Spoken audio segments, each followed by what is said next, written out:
Question number 3 है, सत्य या असत्य लिखिए।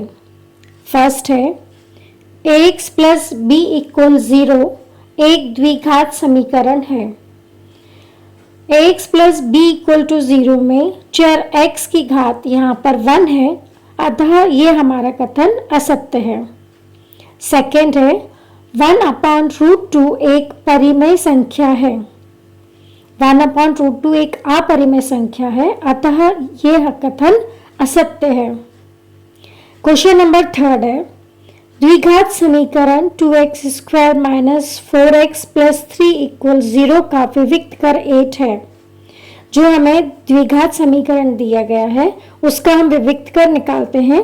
तो द्विघात समीकरण की तुलना हम ax² plus bx plus c equal 0 से करते हैं, तो हमें a equal to b equal -4 और c इक्वल टू 3 प्राप्त होता है। अब विविक्त कर d equal to b² minus 4ac में a, b और c की वैल्यू हम रख देते हैं, तो और हल करके हमें प्राप्त होता है 16 माइनस 24 और 16 माइनस 24 होता है -8, अतः हमारा ये कथन असत्य है। फोर्थ है, एक प्राकृत संख्या का अभाज्य गुणनखंड उसके गुणनखंडों के क्रम को छोड़ते हुए अद्वितीय होता है। यह कथन सत्य है। फिफ्थ है, यदि एक त्रिभुज के दो कोण एक अन्य त्रिभुज के क्रमशः दो कोणों के बराबर हों तो त्रिभुज समरूप होते हैं। डबल ए समरूपता कसौटी से हम कह सकते हैं कि यह कथन सत्य है। सिक्स्थ है, एक बहुपद px के शून्यक उन बिंदुओं के x निर्देशांक होते हैं जहां y इक्वल px का ग्राफ x अक्ष को प्रतिच्छेद करता है। यह कथन सत्य है।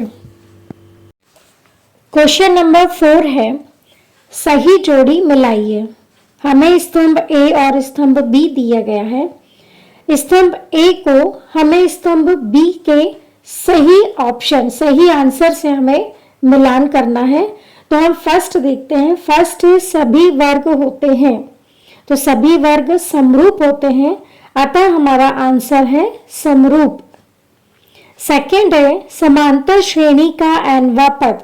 तो समांतर श्रेणी का nवां पद होता है an equal a plus n minus 1 into d, अतः हमारा सेकेंड का आंसर है an equal to a plus n minus 1 into d. Third है x plus 2y plus 3 equal 0 में यदि x इक्वल 0 तो y इक्वल, हम दिए गए समीकरण में हम x बराबर 0 रख देते हैं, तो हमें प्राप्त होता है 2y प्लस 3 इक्वल 0 और 2y इक्वल -3, तो हमें y की वैल्यू प्राप्त होती है -3/2, अतः थर्ड का आंसर है -3/2। फोर्थ है द्विघात समीकरण x² माइनस 1 इक्वल 0 के मूल।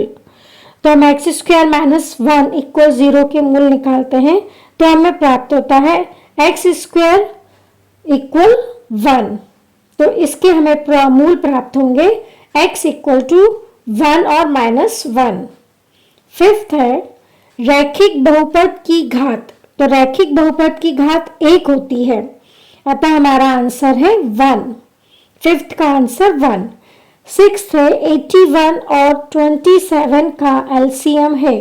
तो हम 81 का प्राइम फैक्टराइजेशन मतलब अभाज्य गुणनखंड करते हैं, तो हमें प्राप्त होगा 3 इंटू 3 इंटू 3 इंटू 3 मतलब 3 टू द पावर 4, और 27 का हम अभाज्य गुणनखंड निकालते हैं, तो हमें प्राप्त होता है 3 into 3 into 3, 3 to the power 3, अतः हमारा एलसीएम हुआ 3 टू द पावर 4 इक्वल 81, अतः 6 का आंसर है 81।